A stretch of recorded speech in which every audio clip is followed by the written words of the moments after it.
Message ಇಲ್ಲ, ಭೇಟಿನೂ ಆಗೋದು ಬೇಡ. ಅಬ್ಬ ರಾಣಿ ಒಪ್ಕೊಂಡ್ಲ. Okay bye. ಬಾಯ್. ಅಪ್ಪ ದೇವ್ರ, ಅಂತೂ ಇಂತೂ ನಮ್ಮ ಹುಡುಗಿ ಸುಲಭವಾಗಿ ಒಪ್ಕೊಂಡ್ಲ. ಇದೆಲ್ಲ ಆಗಿದ್ದ ನಿನ್ನಿಂತ್ರಪ್ಪ. ಅಂತೂ ಇಂತೂ ನಾ ಏನ್ ಬೇಡ್ಕೊಂಡಿದ್ನೋ ಹಂಗ ಆತ. ಗಿರೀಶ್ನು ಲೆಕ್ಚರ್, ನಾನ್ ನೋಡಕ್ ಬರ್ತಾ ಇರೋ ಹುಡುಗನು ಲೆಕ್ಚರ್. ನೋಡಕ ಇವ್ಕಿಂತನೂ ಚಂದಿದ್ರ ಮಾತ್ರ ಅವ್ನ ನಾ ಒಪ್ಕೊಂತೀನಿ. ಇಲ್ಲಂದ್ರೆ ಅವ್ನ್ ರಿಜೆಕ್ಟ್ ಮಾಡಿ ಗಿರೀಶಿಗೆ ವಾಪಸ್ ಪ್ರಪೋಸ್ ಮಾಡ್ತೀನಿ.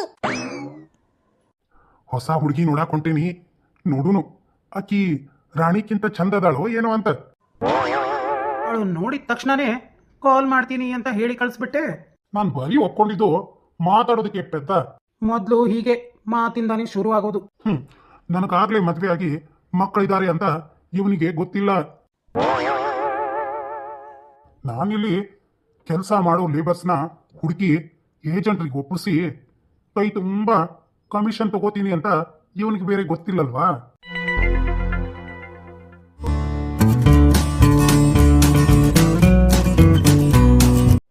ನಾವಿಬ್ರು ಪ್ರೀತಿ ಮಾಡಕತ್ತ ಈಗ 1 ತಿಂಗಳಾಗಿತ್ತು. ಅಷ್ಟ್ರೊಳಗೆ ಈ ನಮ್ಮಪ್ಪ ನಮ್ಮವ್ವ ಇಂಥ ನಿರ್ಧಾರ ಮಾಡ್ಯಾರ. ನನ್ನ ಹುಡುಗಿಗೆ ಈ ವಿಷಯನ ಹೆಂಗೆ ತಿಳಿಸ್ಲಿ? ಆಕಿ ಮನಸ್ಸಿಗೆ ಎಷ್ಟು ದೊಡ್ಡ ಆಘಾತ ಆಕೇತಂತ ನನಗೆ ಅರ್ಥ ಆಕೇತಿ. ಆದ್ರೆ ಏನು ಮಾಡಲಿ ಅನ್ನೋದು ತಿಳಿವಲ್ತು. ದೇವ್ರೆ, ನನ್ನ ಹುಡುಗಿಗೆ ನನ್ನ ಬಿಟ್ಟು ಬದುಕೋ ಶಕ್ತಿನ ನೀನ ಕೊಡ್ಬೇಕು. ಗಿರೀಶ್ ಅವರು ಆಗ್ಲೇ ಬಂದಾರ. ನನ್ನ ನೋಡಕ ಬೇರೆ ಹುಡುಗ ಬರಾಕತ್ತಾನ ಅಂತ ಯಾವ ಮುಖ ಇಟ್ಕೊಂಡು ಹೇಳಿ? ಅಪ್ಪ ಅವ್ವ ನೋಡಿದ್ರ ನನ್ನ ಮದ್ವಿನ ಮಾಡಂಗ ಕಾಣ್ತಾರ. ಈ ಗಿರೀಶ್ ಅವ್ರಿಗೆ ಎಲ್ಲ ವಿಷಯನೂ ಹೇಳಿಬಿಡ್ತೀನಿ. ನಾವಿಬ್ರು ಒಂದಾಗಕ್ ಸಾಧ್ಯ ಇಲ್ಲ. ಇನ್ಮೇಲೆ ಮರ್ತ ಹೊಸ ಜೀವನ ಪ್ರಾರಂಭ ಮಾಡ್ಬೇಕಂತ. ಅಕ್ಕಿ ಮುಂದ ಇದನ್ನೆಲ್ಲ ಹೇಳಾಕ ನನಗೆ ಧೈರ್ಯ ಇಲ್ಲ. ಇದನ್ನೆಲ್ಲ ಕೇಳಿಸ್ಕೊಂಡ ಅಕ್ಕಿ ಮನ್ಸಿಗೆ ಎಷ್ಟು ನೋವಾಕೈತೋ ಏನು, ನನಗೆ ಏನು ಮಾಡ್ಬೇಕನ್ನೋದು ಅರ್ಥ ಆಗ್ವಲ್ದು. ಅದಕ್ಕ ಈ ದೇವಸ್ಥಾನದ ಹತ್ರ ಬಾ ಅಂದಿದ್ದ. ನಾನು ಹೇಳೋ ವಿಷಯ ಕೇಳಿ ಅವರಿಗೆ ತಡ್ಕೊಳ್ಳುವಂತ ಶಕ್ತಿನ ಆ ದೇವ್ರು ಕೊಡ್ಲಿ ಅಂತ.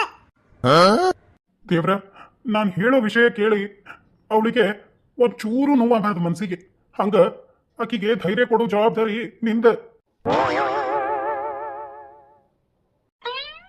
ನನ್ನ ಹುಡುಗಿ ಬಂದ ಬಿಟ್ಟಾಳ. ರಾಣಿ, ನಿಮ್ಮನ್ನ ಬಾಳೊತ್ತನ ಕಾಯಿಸಿದೆ ಅನ್ಸುತ್ತೆ. I am sorry. ಈ ಸಾರಿ ಎಲ್ಲ ಬೇಡ, ನಾನು ಈಗ ಸ್ವಲ್ಪ ಹೊತ್ತಾತ ಬಂದು. ರಾಣಿ, ನಿನಗೊಂದು ವಿಷಯ ತಿಳಿಸೋದಿತ್ತು. ಗಿರೀಶ್ ಅವ್ರ, ನನಗೆ ಗೊತ್ತು ನಮ್ಮಿಬ್ರು ಮದ್ವೆ ಬಗ್ಗೆ ನೀವು ಮಾತಾಡಕತ್ತೀರಿ ಅಂತ. ಆದ್ರೆ ಏನ್ ಮಾಡ್ಲಿ ನಾನು? ನಿಮ್ಗೆ ಹೆಂಗ್ ಹೇಳಿ ಈ ವಿಷಯನ? ಗಿರೀಶ್ ಅವ್ರ, ನಾನು ನಿಮ್ಗೊಂದು ವಿಷಯ ಹೇಳ್ಬೇಕು. ಅದನ್ನ ಹೆಂಗ್ ಹೇಳುದಂತ ಅರ್ಥ ಆಗ್ವಲ್ದು. ಏನ್ ಮಾಡ್ಲಿ ಅನ್ನೋದು ತಿಳಿವಲ್ತು. ರಾಣಿ, ನಾವಿಬ್ರು 1 ತಿಂಗಳಿಂದ ಲವ್ ಮಾಡಾಕತ್ತೀವಿ. ಯಾಕೋ ನನಗೆ ಸ್ವಲ್ಪ ದಿನ ಬ್ರೇಕ್ ತಗೋಬೇಕು ಅನ್ಸಾಕತ್ತೈತಿ. ಹೌದು, ಬ್ರೇಕ್ ತಗೊಳ್ಳೋದು ಚಲೋ.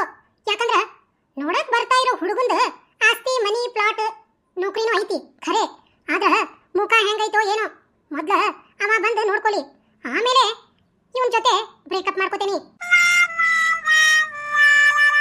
ರಾಣಿಗೆ ತುಂಬಾ ಬೇಜಾರಾಗೈತಂತ ನನಗೆ ಗುರ್ತು. ಅದಕ್ಕೆ ಆಕಿ ಬಾಯಾಗಿಂತ ಒಂದು ಶಬ್ದನೂ ಬರವಲ್ದು. ಆದ್ರ ಹುಡುಗಿ ಏನೋ ನೋಡಕ್ ಹೊಂಟೇನಿ.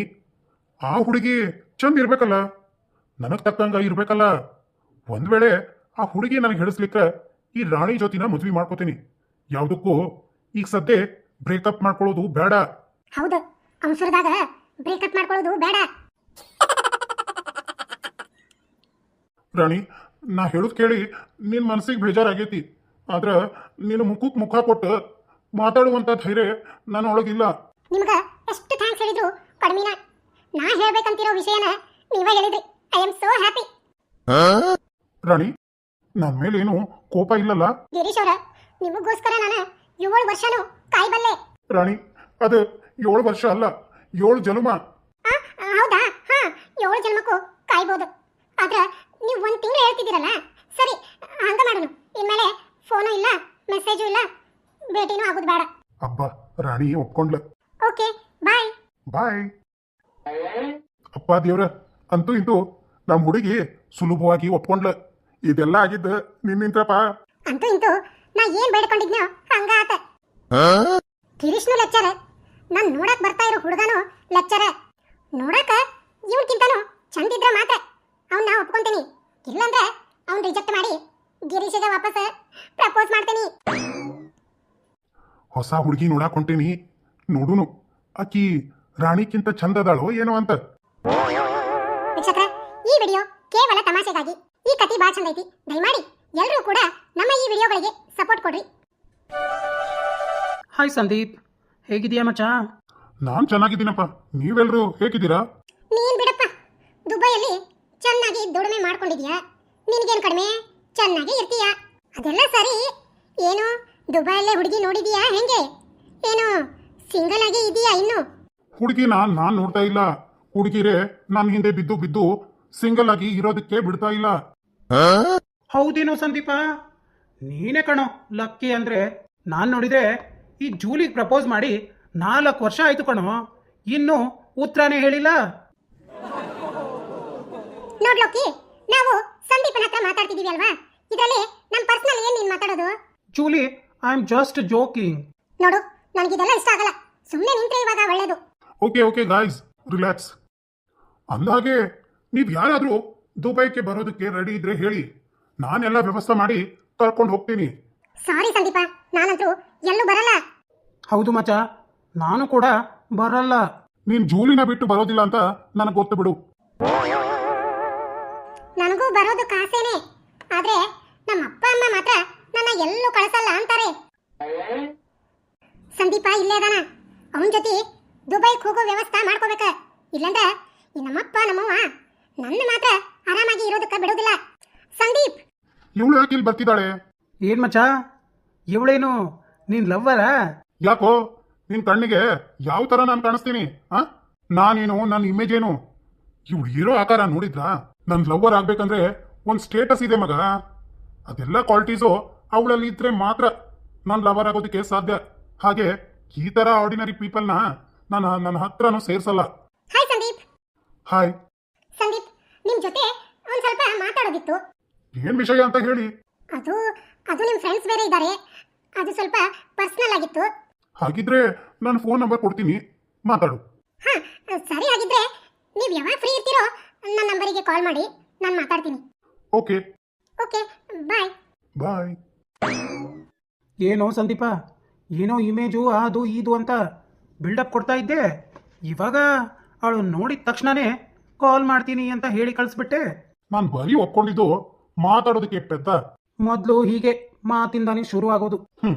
ನನಗಾಗ್ಲೇ ಮದುವೆ ಆಗಿ ಮಕ್ಕಳಿದ್ದಾರೆ ಅಂತ ಇವನಿಗೆ ಗೊತ್ತಿಲ್ಲ. ನಾನಿಲ್ಲಿ ಕೆಲಸ ಮಾಡೋ ಲೇಬರ್ಸ್ನ ಹುಡುಕಿ ಏಜೆಂಟ್ರಿಗೆ ಒಪ್ಪಿಸಿ ಕೈ ತುಂಬ ಕಮಿಷನ್ ತಗೋತೀನಿ ಅಂತ ಇವನಿಗೆ ಬೇರೆ ಗೊತ್ತಿಲ್ಲಲ್ವಾ? Okay bye Sandeep. ಬಾಯ್.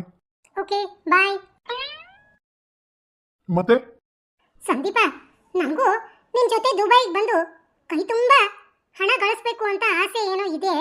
ಆದ್ರೆ ನಮ್ಮ ಮನೆಯಲ್ಲಿ ನಮ್ಮ ಅಪ್ಪ ಅಮ್ಮ ನೀನು ಅಷ್ಟು ದೂರ ಹೋಗಿ ದುಡಿಯೋ ಅವಶ್ಯಕತೆ ಇಲ್ಲ, ಚೆನ್ನಾಗಿರೋ ಹುಡುಗನ್ ನೋಡ್ತೀವಿ, ಮದುವೆ ಮಾಡ್ಕೊಂಡು ಸೆಟ್ಲ್ ಆಗು ಅಂತ ಒಂದೇ ಹಠ. ಏನ್ ಮಾಡ್ಬೇಕು ಅಂತ ಗೊತ್ತಾಗ್ತಾ ಇಲ್ಲ. ನೋಡು, ಮೊದಲಿಗೆ ಎಲ್ರು ಹೀಗೆ ಹೇಳೋದು. ಆಮೇಲೆ ಒಂದ್ಸರಿ ಕೈ ತುಂಬ ಸಂಬಳ ಬಂದ್ರೆ ಎಲ್ರು ಸುಮ್ಮನಾಗ್ತಾರೆ. ಬರೋ ವಿಚಾರ ಇದ್ರೆ ಹೇಳು, ಎಲ್ಲ ವ್ಯವಸ್ಥೆ ಮಾಡಿ ನಾನೇ ಕರ್ಕೊಂಡು ಹೋಗ್ತೀನಿ. ಎಲ್ಲ ವ್ಯವಸ್ಥಾನು ಮಾಡ್ತೀನಿ, ನೀನ್ ಯಾವುದಕ್ಕೂ ಚಿಂತೆ ಮಾಡ್ಬೇಕಾಗಿಲ್ಲ. ಸರಿ, ಆಗಿದ್ರೆ ಸಾಯಂಕಾಲ ನಾನು ಫೋನ್ ಮಾಡ್ತೀನಿ. Okay bye. ಬಾಯ್. ಅಂದಾಗೆ ಇವಳು ನನ್ನ ಬಳ್ಳಿಗೆ ಬೀಳ್ತಾ ಇದ್ದಾಳೆ ಅಂತ ಅನಿಸ್ತಾ ಇದೆ. ಈ ಸರಿ ಒಂದು 10 ಜನನಾದ್ರೂ ಕರ್ಕೊಂಡು ಹೋಗ್ಬೇಕು, ಅಂದ್ರೆ ನಾನು ಆರಾಮಾಗಿರೋದಕ್ಕೆ ಸಾಧ್ಯ. ಅಂದಾಗೆ ಈ ಅನುರಾಧ ತಾನೇ ಬಂದು ಹಳ್ಳಕ್ಕೆ ಬೀಳ್ತಾ ಇದ್ದಾಳೆ. ಅನುರಾಧ, ನೀನ್ ಬಿದ್ರೆ ಅಲ್ವಾ ನಾನ್ ಬದುಕೋದು. ಹಲೋ, ಹೇಳು, ಏನಾಯ್ತು? ಅರುಣ, ನೀನು ಹೇಳ್ದಾಗೆ ಇಲ್ಲಿ 4 ಜನ ರೆಡಿ ಆಗಿದ್ದಾರೆ. Good good. ಹಾಗೆ ಅವ್ರನ್ನ ಮೇಂಟೈನ್ ಮಾಡು. ಇನ್ನೊಂದು 3 ತಿಂಗಳಲ್ಲಿ ಅವ್ರು ಹೋಗೋದಕ್ಕೆ ಎಲ್ಲ ರೆಡಿ ನಾನು ಮಾಡ್ತೀನಿ. ಅರುಣ, ದುಡ್ಡು ಯಾವಾಗ ಕೊಡ್ತೀಯಾ? ನೋಡು, ದುಡ್ಡಿನ ಬಗ್ಗೆ ಏನು ಯೋಚನೆ ಮಾಡಬೇಡ. ಅವ್ರು ಹೋಗೋದಕ್ಕೆ ತಯಾರಾದ್ರು ಅಂದ್ರೆ ನಿನ್ ದುಡ್ಡು ನಿನ್ ಕೈ ಸೇರುತ್ತೆ. ಓಕೆ. ಅವ್ನು 4 ಜನನ ರೆಡಿ ಮಾಡಿದ್ದಾನೆ. ನಾನು ಒಂದು 4-5 ಜನಕ್ಕೆ ಸರಿಯಾಗಿ ಮಾರ್ಗದರ್ಶನ ಮಾಡಿ ತಲೆಯಲ್ಲಿರೋ ಗುಂಗನ್ನೆಲ್ಲ ತೆಗೆದು ಹೋಗೋದಕ್ಕೆ ರೆಡಿ ಮಾಡಿದ್ದೀನಿ. ಅನುರಾಧನ್ ಜೊತೆ ಮಾತಾಡಿ ಅವಳನ್ನೂ ಕೂಡ ಸೆಟ್ ಮಾಡಬೇಕು. ಹಲೋ, ನಾನು ಸಂದೀಪ ಮಾತಾಡ್ತಾ ಇರೋದು. ಸಂದೀಪ, ಅದು ನಿಮ್ ಜೊತೆ ಮಾತಾಡ್ಬೇಕಾಗಿತ್ತು. ಮಾತಾಡಿ, ನಾನು ಮಾತ್ರ ಫ್ರೀ ಇದ್ದೀನಿ, ಅದಕ್ಕೆ ನಿಮ್ಗೆ ಕಾಲ್ ಮಾಡಿರೋದು. ಅದು ಸಂದೀಪ, ನಮ್ಮ ಕಾಲೇಜ್ನಲ್ಲಿ ಇರೋವಾಗ್ಲಿಂದಾನೇ ನಿಮ್ಗೊಂದು ವಿಷಯ ಹೇಳೋದಿತ್ತು. ಏನ್ ವಿಷಯ? ಏನಿಲ್ಲ, ನನಗೂ ದುಬೈಗೆ ಹೋಗ್ಬೇಕು ಅಂತ ತುಂಬಾ ಆಸೆ. ಆದ್ರೆ ಅಲ್ಲಿ ಯಾರ ಗುರುತು ಪರಿಚಯ ಇಲ್ಲ. 999 ತೋಳ ಹಲ್ಲಕ್ಕೆ ಬಿತ್ತು. ನೀವು ದುಬೈಗೆ ಹೋಗ್ಬೇಕು ಅನ್ಕೊಂಡಿದ್ದೀರಾ? ಹೌದು ಸಂದೀಪ್ ಅವರೇ, ಹಾಗೆ ನೀವಂದ್ರೆ ನಂಗೆ ತುಂಬಾನೇ ಇಷ್ಟ.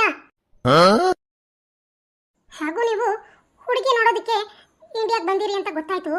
ನೀವು ಅಂದ್ರೆ ನಿಮ್ಮನ್ನ ಮದುವೆ ಮಾಡ್ಕೊಳ್ಳೋದಕ್ಕೆ ನಾನು ರೆಡಿ. ನಾನೇನೋ ರೆಡಿನೇ, ಆದ್ರೆ ನಾನು ಹೇಳ್ತಿ ರೆಡಿ ಇರ್ಬೇಕಲ್ಲ. ಅನು, ಇದಕ್ಕೆಲ್ಲ ನಿಮ್ಮ ಮನೆಯಲ್ಲಿ ಹೋಗ್ತಾರಾ? ಸಂದೀಪ್ ಅವರೇ, ನಮ್ಮ ಮನೆಯವರು ಒಪ್ತಾರೋ ಬಿಡ್ತಾರೋ ಅವ್ರಿಗೆ ಬಿಟ್ಟಿದ್ದು. ನನಗೆ ಮಾತ್ರ ನೀವಂದ್ರೆ ತುಂಬಾ ಇಷ್ಟ. ಅನು, ನೀನಂದ್ರೆ ನನಗೂ ತುಂಬಾನೇ ಇಷ್ಟ, ಆದ್ರೆ ಮದುವೆ ಆದ್ರೆ ಕಷ್ಟ. ಯಾಕೆ? ಮದುವೆ ಅಂದ್ರೆ ಎಲ್ರೂ ಗೊತ್ತಾಗಿ ನಾಳೆ ಈ ದೇಶ ಬಿಟ್ಟು ಹೋಗೋದಕ್ಕೆ ನಮ್ಗೇನಾದ್ರೂ ತೊಂದರೆ ಆದ್ರೆ, ನೋಡನು, ನೀನು ಒಪ್ಪೋದಾದ್ರೆ ಇಲ್ಲಿಂದ ಇಬ್ರು ಹೋಗೋಣ, ದುಬೈಯಲ್ಲೇ ಜಾಮ್ ಜೂಮ್ ಅಂತ ಮದುವೆ ಮಾಡ್ಕೊಳ್ಳೋಣ. ಏನು, ದುಬೈಯಲ್ಲಿ ಮದುವೆನಾ? ನೋಡನು, ನಾನಂದ್ರೇನು, ನನ್ನ ಸ್ಟೇಟಸ್ ಏನು, ಇಲ್ಲಿ ಕದ್ದು ಮುಚ್ಚಿ ಮದುವೆ ಆಗೋಕೆ ನನಗಿಷ್ಟ ಇಲ್ಲ. ದುಬೈಗೆ ಹೋಗಿ ಆರಾಮಾಗಿ ರಾಯಲ್ ವೆಡ್ಡಿಂಗ್ ಮಾಡ್ಕೊಳ್ಳೋಣ. ಅದೆಲ್ಲ ಸರಿ, ಇಲ್ಲಿಂದ ಮದುವೆ ಆಗದೇನೆ ಹೇಗೆ ಹೋಗೋದು ಅಂತ. ಅನು, ನಾನು ಹೇಳ್ತಾ ಇರೋದು ನಮ್ಮಿಬ್ರು ಒಳ್ಳೇದಕ್ಕೆ. ನೀನು ಹ್ಞೂ ಅಂದ್ರೆ ಹೋಗೋದಕ್ಕೆ ಎಲ್ಲ ತಯಾರು ಮಾಡ್ತೀನಿ. ಹೌದಾ? ಅನು, ಸ್ವಲ್ಪ ಟೈಮ್ ತಗೋ, ವಿಚಾರ ಮಾಡಿ ಹೇಳು. ಓಕೆ, ಬಾಯ್ ಬಾಯ್. ಬಾಯ್. ಈ ಅನುರಾಧ ಮಾತಾಡ್ತಾ ಇರೋದು ನೋಡಿದ್ರೆ ಖಂಡಿತ ನನ್ನ ಜೊತೆ ಬರೋದಕ್ಕೆ ತಯಾರಾಗ್ತಾಳೆ. ಆದಷ್ಟು ಬೇಗ ಎಲ್ರಿಗೂ ಹೋಗೋದಕ್ಕೆ ವ್ಯವಸ್ಥೆ ಮಾಡಬೇಕು. ನನಗೊಂದು ಅರ್ಥ ಆಗ್ಬಂದೆ, ಈ ಸಂದೀಪನ್ ಜೊತೆ ನಾನು ದುಬೈಗೆ ಹೋಗೋ ನಿರ್ಧಾರ ಸರಿ ಆಯ್ತೋ ತಪ್ಪಾಯ್ತೋ ಒಂದು ತಿಳಿತಾ ಇಲ್ಲ. ಅವನನ್ನ ನೋಡಿದ್ರೆ ಒಳ್ಳೆ ಮನುಷ್ಯನ್ ತರ ಕಾಣಿಸ್ತಾನ, ನೋಡಾಕ ಚಂದು ಅದಾನ, ರೊಕ್ಕನೂ ಭಾಳ ಐತಿ. ಅವ್ನ ಮದ್ವೆ ಮಾಡ್ಕೊಂಡೆ ಅಂದ್ರೆ ನಾ ಅನ್ಕೊಂಡಂಗ ಆರಾಮಾಗಿ ಇರ್ತೀನಿ.